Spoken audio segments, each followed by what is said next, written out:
All right, so good morning, everyone, and welcome again to the Classic Vacations Learning Lounge. We've got another great event today that we are focused on improving your personal and professional business development skills. So I'm Lynn Chomitz, and I'm the Director for New Business Development with Classic Vacations, and I have Hilary Hamilton, who has kind of been our resident branding and marketing expert for E3 and previous training events that we've had through our learning conference, and she's put together a great series of different skill sets and other ways to help you grow your business, especially during this downtime. So story selling secrets, we actually started talking about this before the whole coronavirus changes to our working environment, and so we've slowly been, kind of rolling out things that I think would be helpful to you. So today, some of the examples we'll be using will not so much be specific to, story selling and getting people encouraged to travel, after quarantine, but we definitely wanted to share a little bit of news and updates with you and where we are in our current environment and just, again, continuing to grow our different skill sets. So some of the upcoming topics we have as well. Next week we have Emily with us, who is a copywriter. And if you're like me, always trying to think of a creative way to communicate on email or social media, Emily's going to join us and just kind of talk a little bit more of how to write more skillfully and more creatively to make sure that you're more magnetic online, and you can, again, take what you learned today and translate it into how you want to communicate via email and through words. And then the following week, we will have April Schmidt, who is going to talk a little bit about her path from growing group sales and honeymoons and destination weddings to focusing more on luxury FIT. So as she and her business were changing and evolving and her clients were evolving, she's going to talk a little bit about how her business moved through that as well. So I think that's a couple more. And then anytime you want to look and see any past events, it is the classicvacations.com/learning lounge. We have a recorded library of past sessions, as well as an upcoming schedule for new ones.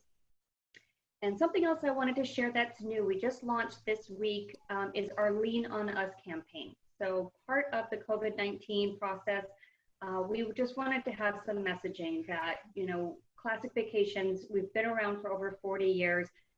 So we were with you before all of the COVID-19 crisis. We were with you all the way through, making, changes and cancellations very easy for you, supporting you for, any sort of trip protection questions and sales concerns you had. And now going forward into the future, we are focused on making sure that we are with you all the way as well. We've got some more things coming out through our LeanonUS campaign, so take a closer look with your sales team members, as well as our marketing and product teams. You'll see this message and this hashtag for the next several weeks about how Classic is there to support you. But just today, for example, the story selling, the past, we're going to talk a little bit about Hawaii, because that's actually where Classic Vacations started. And the story selling, Melissa, Hilary, and I were talking about, how do we sell, Hawaii, and how do we sell classic experiences? And we both kind of all went back and said, there's certain hotels or destinations that we've all experienced with our families. And so we're going to give some of those examples today, and just in the present talk about how, we can start promoting that, and you can use your stories to be able to sell to your clients. And in the future, we do have some things coming out too with future Learning Lounge training options, of course, every Tuesday.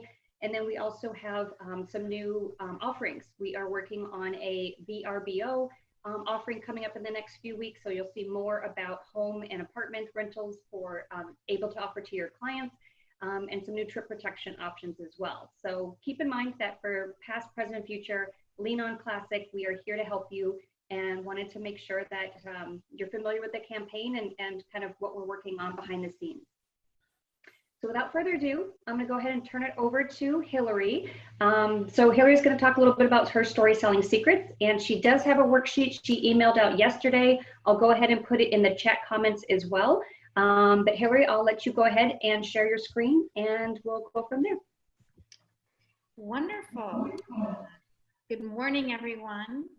I'm Hilary Hamilton. Welcome, and thank you for taking your time this morning or afternoon if you're on the East Coast to be with us. I also want to thank Classic Vacations. They are wonderful about really investing in their travel advisors and ensuring that they're continuing their professional education and adding value. So my hope is you leave today with a better understanding of how to really be effective when you're doing storytelling. So you're doing more story selling. Now, people love stories. Stories have been told from the beginning of time, since human civilization, in walls and caves with hieroglyphics. You probably have family stories that have been passed on in family lore and folk tales. So it's the way really we consume information in our brains. And because we started out kind of with our cognitive brain, we really needed something like visual to grasp onto. So it became pictures and then with words. So what happens in your brain when we're telling stories is, one, you have 5 times more neural activity. And so the neural activity in the cerebral cortex is going and going. And because of that, you're 22 times more likely to remember an event if it's told with a story versus just facts. Facts are great. So the intersection and the sweet spot is when you take facts and data and merge them with a story. And also your sensory cortex is activated. So what you do is you hear, walking on the beach, having a margarita in your hand and the salt on the margarita and the wind blowing, you start to hear the waves, you start to feel the sun, you start to think and taste the margarita. So that activates all of those sensory. So it's super powerful. However, what kind of storyteller would I be if I didn't give you a little bit about my story first? So I've been in marketing and branding for over 20 years and have worked with some big companies, from, helped start E-Trade in the .com. So I worked in San Francisco and kind of cut my teeth in advertising. Went on to start my own agency, a little small shop, and helped launch the Levi.com platform and work with some great clients. And about 5 years ago, I was looking out the window and it'd been like day 4 in the summer, working in my office, and I saw my kids pack up with the babysitter to go to the beach.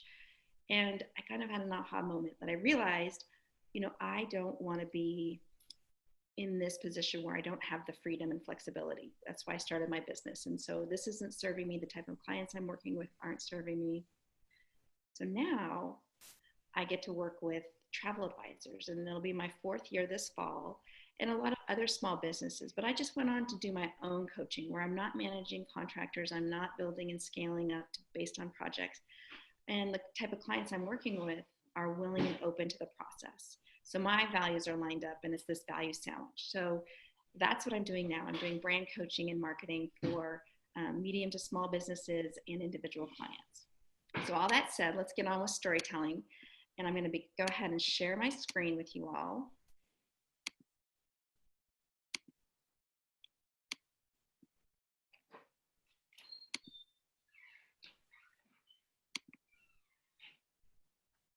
Okay, so we're going to talk about how to be an effective storyteller. And don't mind me, obviously we're all at home and you may see kids in the background or hear some noises because all my kids are coming out of into my office, out of their rooms, and they're getting ready to start school. So, okay, so there's really 5 tips I'm going to go over today. And the first one is start with a goal. Any good story, you need to have a goal. So you want to begin with the end in mind. And what does that mean? Is define what you want your story to accomplish. Do you want to book more business? Obviously, everyone wants to do that. Do you want to get more leads? Do you want to have them engage in your post? Do you want them to go to your website? What is your clear directive? What is your goal? All right, the next thing is really know your audience and brand narrative. Are you, or do most of your clients, are they families? Are they a mix? Are they, wanting, it's not sure.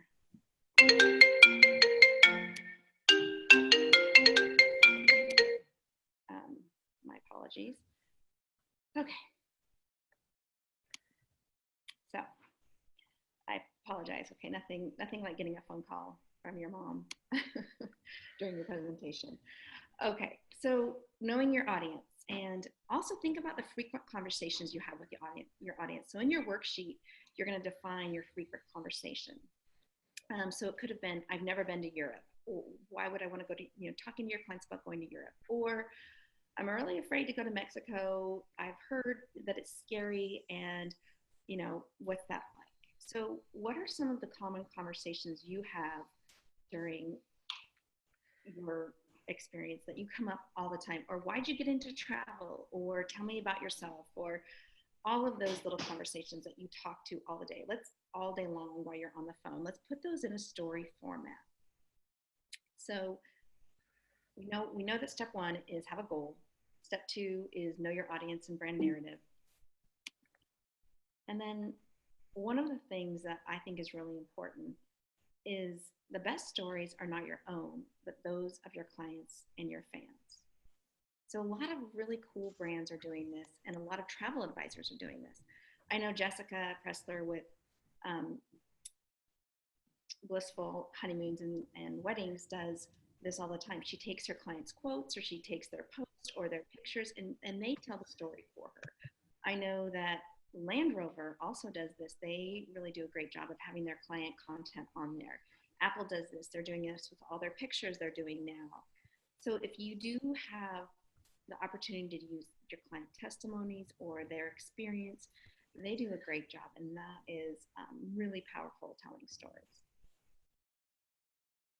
Okay, I'm going to go into the story structure, but I also want to say at this point, if there's parts of this presentation where you want to raise your hand or you want to unmute yourself and comment, let's make this collaborative. We're going to go and do some advisor examples after we get through the structure, but I also want this to be interactive. And it's hard not being in front of you in person where I can get a gauge of how this is going, or if you want me to slow down. So you can use the chat. Lynn and Melissa are watching it, but I also, if you have some comments to add, feel free. So structuring your story. A lot of times people say start with a beginning, and middle, and end, and that's great. And my kids do that in their writing, and they have their examples, and they have their, 5 paragraphs. But for storytelling, for this storytelling in your social posts, in your conversations, emails, whatever campaigns you're doing, we're going to mix it up, and we're going to do this format. It's called normal, explosion, and new normal. Okay, so what does that mean? Well, when I told you my story, my normal was what was. And my normal was I started my own little agency. I was working all the darn time. I was working with big clients like Blue Shield and Levi's, which were awesome and fun, but I didn't have very much flexibility and freedom. And I was watching my kids pack up and leave on summer days where I didn't have the flexibility to take them to the beach. So my explosion was, how can I make this work for me? So working with clients, could I work with clients who served me? What was possible? So I reframed it to what was possible when I just started my own brand coaching business, and I just worked with smaller clients and did more speaking and was able to have that freedom and flexibility. So my new normal was I was going to the beach with my kids. I was taking them and also working, but having more flexibility and freedom. So that's the framework. So the explosion is you're going and you're giving them the example. So that would be your service that you do, the trip that you're planning, like reframing the idea that they have in their head. And then the new normal is the happy ending. And we're going to walk through, like Lynn mentioned, the Hawaii example. Starting. Okay, so storytelling elements to include. You want to set the scene. You want to give a vivid picture, give details.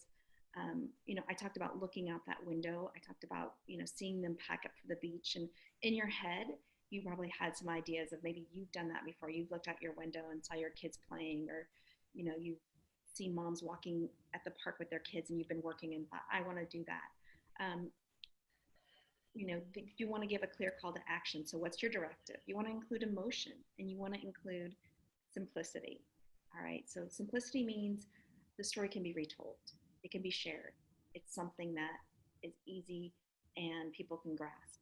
It's not so complicated and convoluted that you forget your place and it goes on forever. And I'm sure you've had those experiences where someone's telling a story and you're thinking, land the plane.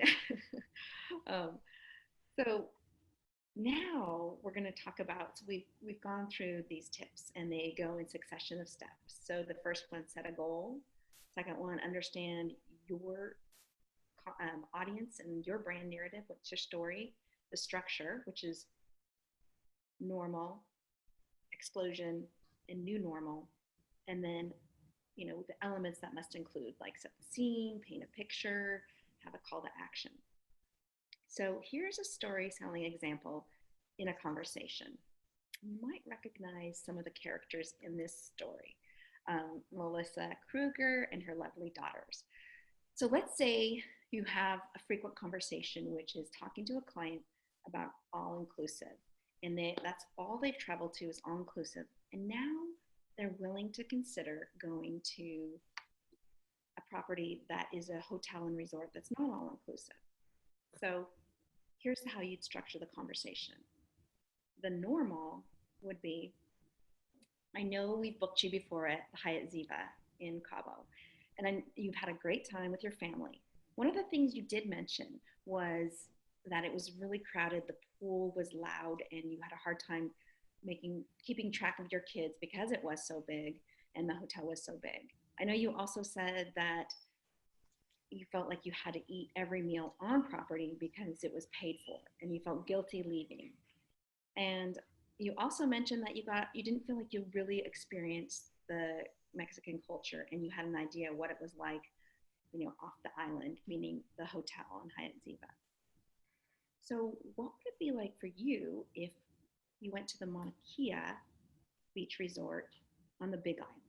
So what this means is you would experience a private beach-like club setting where you're on the ocean, you have a smaller boutique hotel with your family.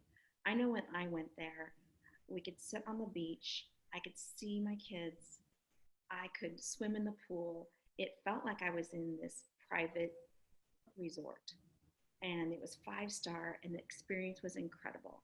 My kids swam out to the big floating dock. I sat there and had Mai Tais, probably the most amazing handcrafted Mai Tais. I still think about them and crave them. And then we went on the hike and we saw the views of the waterfall. We took helicopter ride over waterfalls and volcanoes. We went out to dinner at Merriman's and had amazing food. It was awesome. I know that your family would love this. And I know that you're a foodie, and I'm telling you what, Merriman's will change your life. You will have the amazing tasting menu and you'll die. And then the farmer's market, you love fresh local produce and all the fresh, it's probably one of my favorite farmer's market. And when you come back, that's the explosion, when I just described kind of what that experience would be. Then the new normal would be, when you come back, you all have this experience and feel changed. I know my family felt changed. We want to go back to Hawaii. We want to go check out other islands. And although you had an awesome time at All Inclusive, I think you're going to want to experience the culture now that your kids are a little older and go to the other properties that are in the autograph collection. All right, so that's a framework for a conversation. So how do you do it in social? Real quick question, Hilary. I have a couple questions in the chat. So okay. One of them is, do you recommend gathering pictures and telling, because I know you're going to get into social media, but just in a conversation, if you're live or going to send it in an email, do you think pictures or video are also helpful, or do you think we can do it with just, using words? I think if you can do it with pictures or video, they're always more powerful.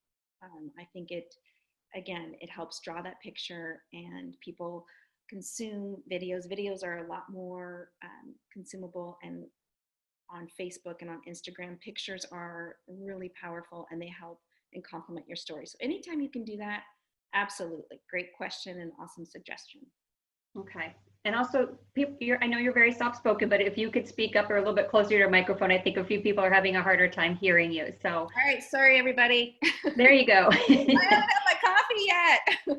Yeah, exactly. So, and then the other question Susan was asking, is the goal in your example about Mauna Kea, is the goal to get them to Hawaii? Is the goal to get them, outside of their all-inclusive comfort zone, or is the goal to get them, to choose the Mauna Kea property specifically? So which of those kind of three things would you say is the first goal in that example? My goal is this: if this hypothetical client is willing to consider a other hotel and resort, and let's say I know that they have been wanting to go to Hawaii, then my goal would be to get them to the Mauna Kea and get them to Hawaii and try this experience, because I know that everything they've said about the Hyatt Ziva, which I've experienced, that they would really have an unforgettable time and feel like they're in their own little private resort at the Mauna Kea. So my goal would be to sell with an example in mind that I think would be beneficial to the client. So when you're selling something, always have a package or a resort or an experience in mind that you can sell to them. So if you know that your client wants to go to Mexico or Cabo, or if you know that you're calling your client to check in, have a vacation or a package in mind that you want to sell. Chances are that you'll be able to book them or have them talk about another property based upon their feedback and interest. Okay, perfect. And I've got another really good question. Lauren, I'm going to go ahead and unmute you. But her question is, how can I guide my clients to tell their story? She plans to do it via video, but is there a template? And should she give them the 3 storytelling steps that you gave? So Lauren, I just asked a question for you, but Hilary, if you've got any follow-up questions, that way you could, the dialogue, kind of a good example. It looks like she's trying to get some testimonials out of her clients for her services. All right, well, I'll give my answer, and then I'll let some of you travel advisors answer as well, because I see Jennifer Roy doing this, I see Jessica doing this, Amanda, there's a lot of you who already do this. So one is ask for the testimonial, and I wouldn't give them the structure, because I would just say, ask them a question. What was your favorite thing about the Mauna Kea? Can you take some pictures for me? Send me those pictures. So have a conversation, just as if you were talking to one of your friends when you said, hey, what was it like when you went to Italy and you guys made pasta?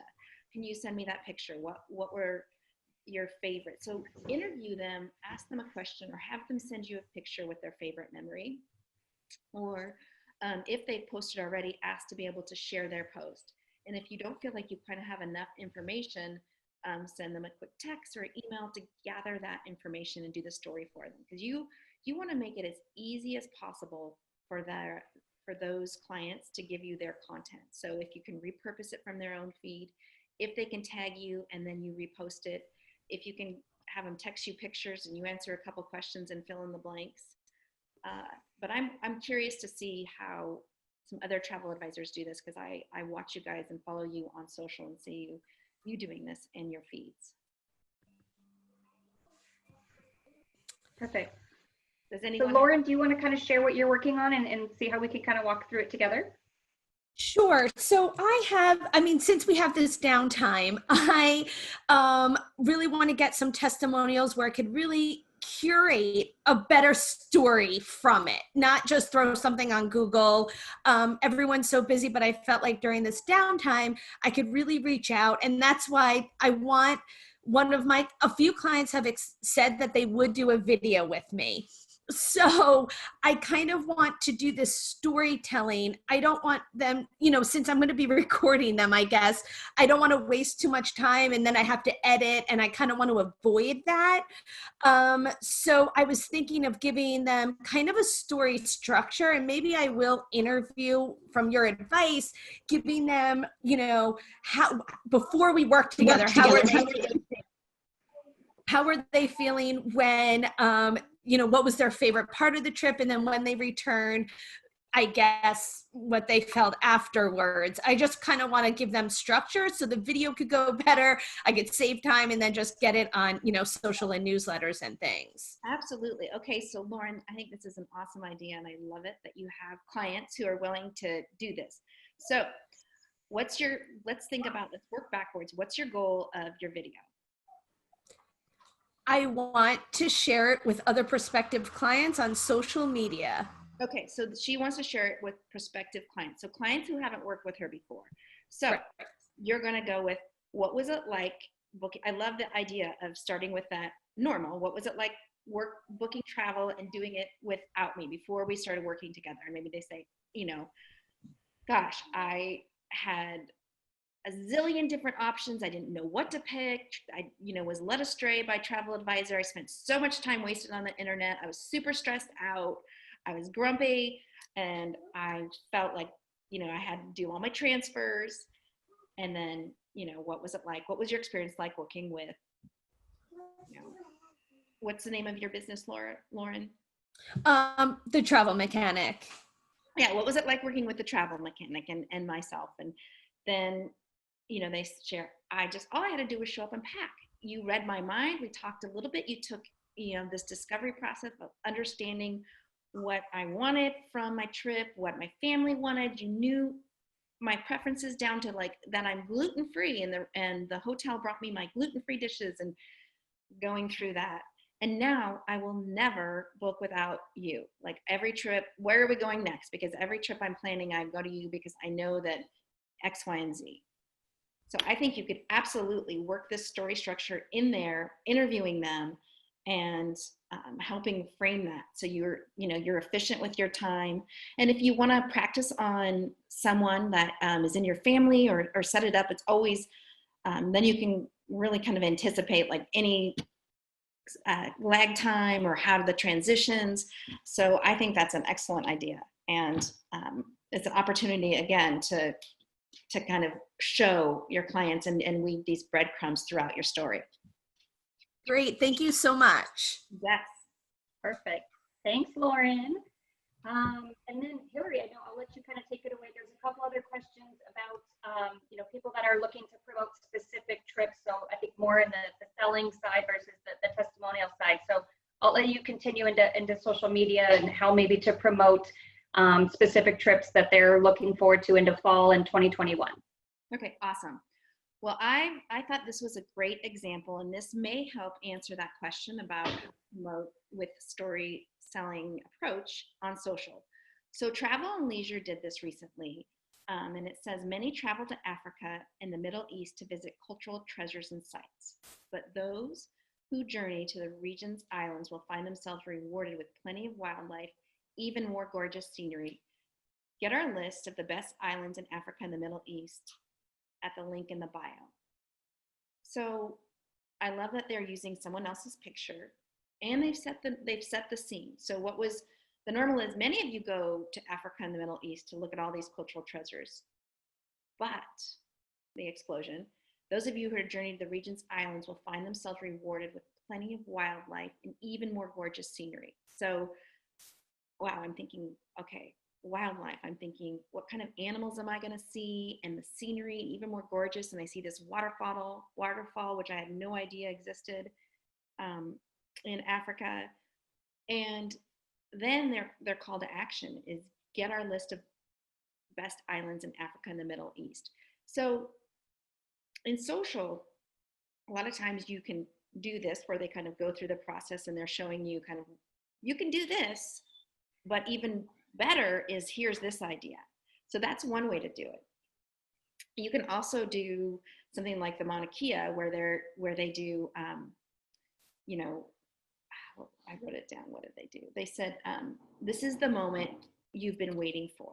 And they had someone in the water and they had, a drink in front of her. So maybe the person who's taking the picture has the drink, and there was so much engagement. And it is this, we've all been waiting for this moment to get out and travel. So it was a powerful visual. It was really intriguing, and it was a hook. So that's like a breadcrumb of a story, using a hook, because a lot of times you want to have the economy of words where you don't want to say it all in a post. You don't want to you want to let the picture do the talking. And so in that one statement, this is the moment we've all been waiting for. It was very powerful. It was someone else's picture that they tagged, and then they had a call to action. They had their hashtags. So this is what's called breadcrumbs. So you can do a breadcrumb of a story in your post. Then you can have them call for a conversation, or they can reach out in your comment, and then you can follow up and have a conversation and give them the whole story. So when there's not an opportunity to tell the whole story, you don't have the actual space, or maybe you don't want to fill up your Instagram feed with really long posts, you can do a series where, this is the moment you've all been waiting for. The next post is that moment of you being able to travel. The next post is, kind of you and your family in this happy ending. So you can create it as a series. You can direct them somewhere else where you can give them the whole story. So, we could spend days talking about this whole structure, but I think you can also follow like Travel and Leisure and some other travel sites to kind of get in the rhythm of how they're doing it and how they're using vivid words and painting a picture with specificity in their stories. Okay, so story selling examples in emails. So I love what Melissa says when she says blocked, which is bottom line on top. How many of you have gotten emails where they've been like 3 or 4 paragraphs, and you look at this email and you think, oh my gosh, I can't even read this. Or you look at someone's post on Facebook and there are all these paragraphs. When clients get emails all day long, and if you're telling and you want to do storytelling in email, you can also follow that reference of bottom line on top. So again, go back to, what do I want them to know? What's the conversation that I want to have with them? What's their mindset? It's Monday morning. Okay, so one is usually 2 or 3 paragraphs in an email. Ask what you want on top. You can start with a question. Are you ready? Are you ready for your beach vacation? I know we talked about this last fall. Here's what I'm thinking, and give them example. Paint with a couple sentences, paint a picture of their trip. Here's what I need you to do. So then you have the ask. Here's how you do it, your call to action. If you want to include pictures, if you want to use a template, an email template where you have picture, copy, great. You can definitely tell a story that way. If you want to give them a link to go to, but really 3 paragraphs, and what your bottom line is, asking a question, painting the picture of where they'll go, more of the details in the middle, and then the call to action, how easy it is, giving them times to connect with you. So that's an approach in email. So you can, still use the same, compelling picture, or, painting the picture with your description and words, but also, you want to honor their time and that they get a lot of emails. And I always think like brevity is best. You want them to pick up the phone and call you, or what's the action you want them to take. So there's an art to writing an email, and you can look online about, some of those best practices. But for me and in my coaching, that's what I found really successful. And lastly is practice makes perfect. Okay, so if you're going to do a video and you're going to tell a story in a video, you can practice and practice. In a conversation, I would rehearse it on your spouse, your kids, your dog, your cat, rehearse it out loud. If it's a post, always read it out loud first. The more you practice, the more confident you'll feel in painting those pictures and telling those stories. So I believe right now we're going to talk to some of our travel advisors and get some of their stories and answer your questions and make this interactive. Perfect. So we'll go ahead and start with Jessica. Is that okay, Hilary? Absolutely. All right, so Jessica, I'm going to unmute you. And then if you want to talk a little bit about some of the storytelling, I know you've done a lot with social media, but if you wanted to share a little bit more about how you've done it with conversations or email, I think, you know, kind of how you structured your story, I think you followed along with that. So we'll let you share and kind of chat with Hilary as to maybe, you know, improvements and enhancements to your process. Yeah, absolutely. So I know you mentioned that I've been successful with Tahiti recently, and Melissa mentioned in the chat that one of the issues we have is post-travel COVID. And so a lot of my questions that I'm getting from my clients are, where can I go that's safe? Where can I go that we have a more private experience away from people? And Tahiti really is a great destination for that. So I would say what the normal would be that they're struggling with finding a place where they would feel safe and having that private experience. And for the explosion, I would talk about my own experiences in Tahiti, or I've sent many clients there as well, but basically entice them with their own overwater bungalow. So a story would be, you know, imagine waking up in your own overwater bungalow, tiptoeing over your illuminated glass floor panel, watching the tropical fish swim underneath you. Then you draw a hot bath in your oversized tub as you soak, looking out your big picture window with breathtaking views of Mount Otumanu. Then you wrap up in your plush robe, venture out to your private terrace, sit on your hammock over the water, and then wave as the smiling Tahitian faces bring you breakfast via outrigger canoe. You take a sip of true French champagne, then you get fed a bite of the most delicious chocolate croissant, and it melts in your mouth. And then I would say after that, the new normal would be, okay, that is somewhere where I could picture myself with my new husband, smiling back at my new husband and knowing that we made the right decision to choose Tahiti and begin this new chapter of our life together. I love it. I want to go. Me too. And then you also mentioned social media. So I do have client testimonials. I ask after my clients travel how their trip was, and then I try to post it on my social with their permission, of course, and post their pictures or videos or reviews of how it was. I had a couple do a big Tahiti trip for their honeymoon, and they were celebrating the groom. He was just in remission from leukemia, or lymphoma, I'm sorry.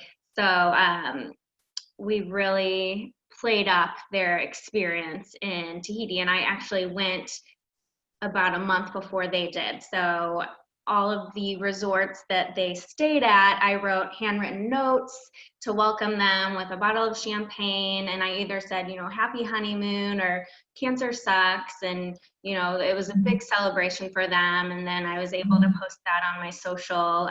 One of their experiences was this private dinner on a little Motu island off of the resort of Leitaha Island Resort, and they had a big celebration with Tahitian dancers and fire dancers and music, and it was just the two of them, and it was a really special moment to end their trip.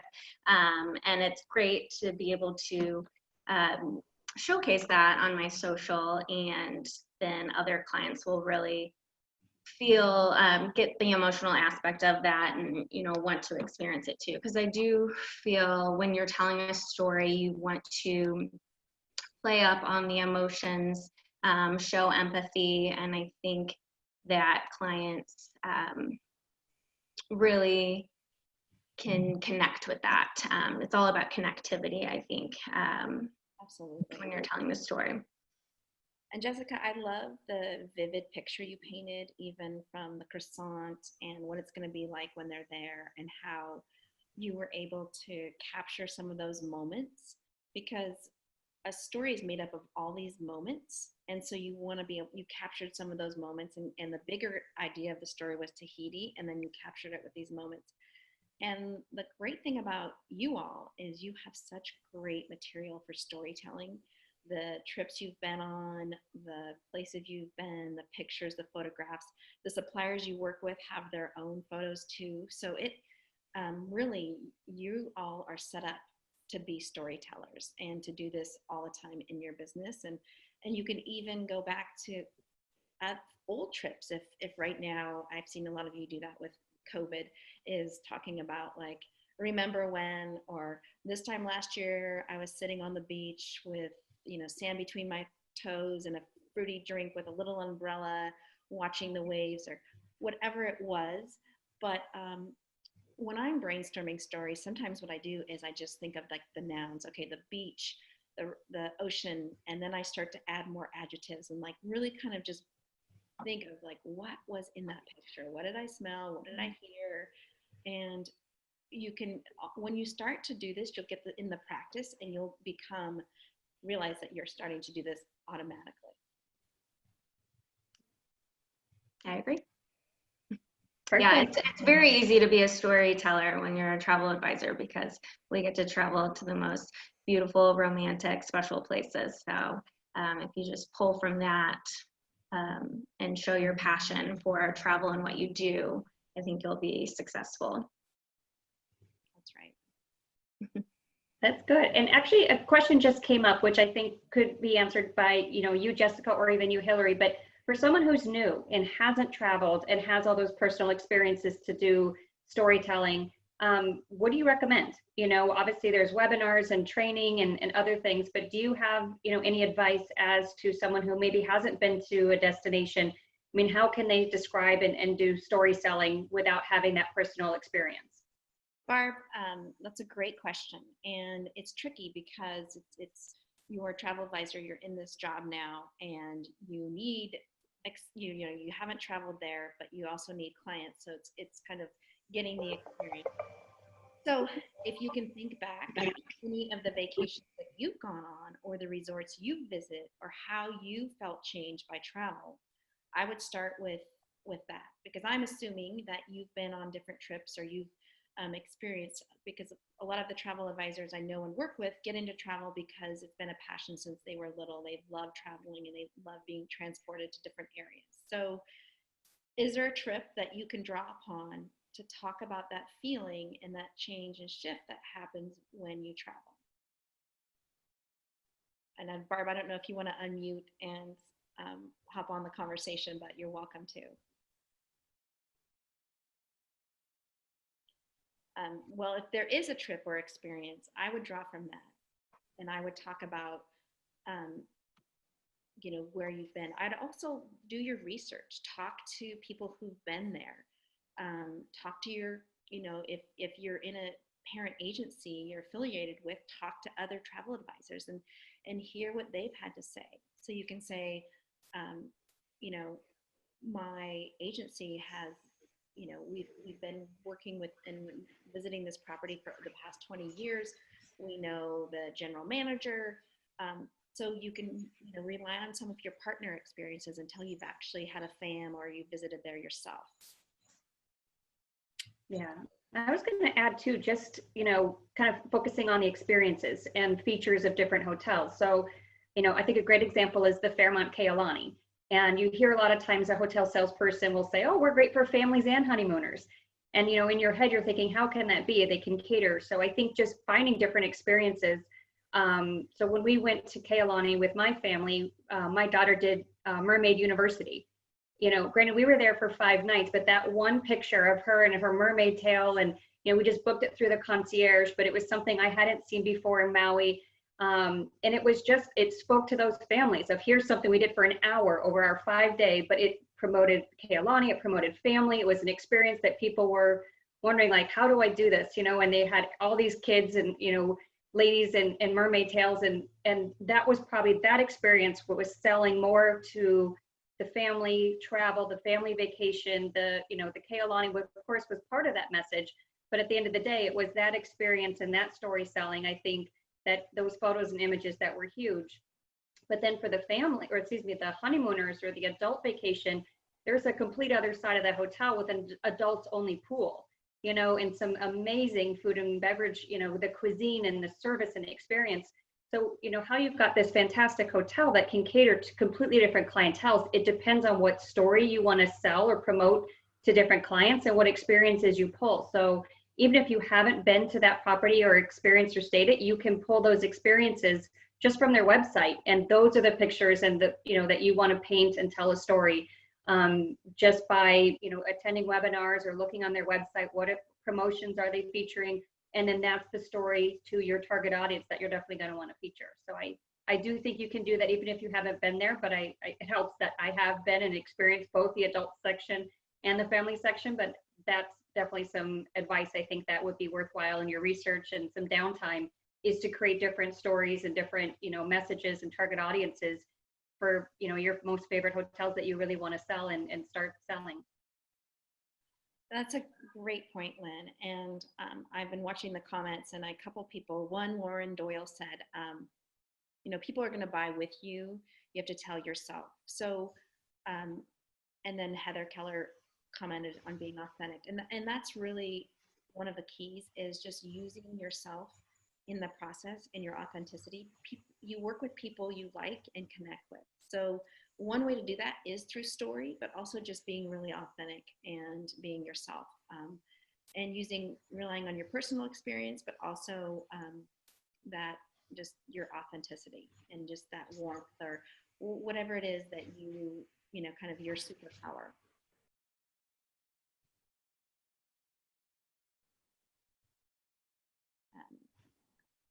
You know, and that was, I think, an answer to Susan Green's question was, how do you find the balance of professionalism in your story and yourself? I find that balance is a tough one. Does that make sense? And those were some of the responses to that, was just like being able to balance, you know, your experience and what you find, and also having them trust you, and then, you know, giving kind of the benefits and the features of the hotel.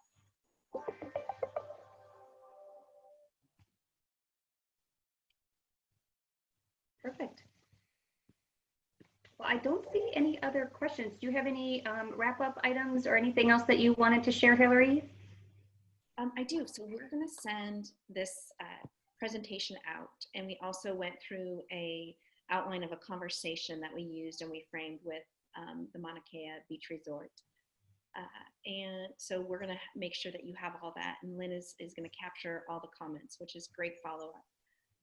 But I encourage you to really kind of look at what conversations come up frequently. How can you create stories from them, and maybe put together a couple email templates in this time. So when you do start to have those conversations, and I know you're starting to have them now because everyone wants to plan some summer travel, whether that's road trips or, you know, flying domestic, however that looks for now. Start to use this framework to help you put that together. And thank you all for taking the time out this morning, and go tell some stories. Perfect. Thanks, Hilary. And so we do have a few more minutes, so we'll go ahead and stop recording. But Hilary, Melissa, and I will stick around if you do have any other questions or want to chat. And then we'll see you next week.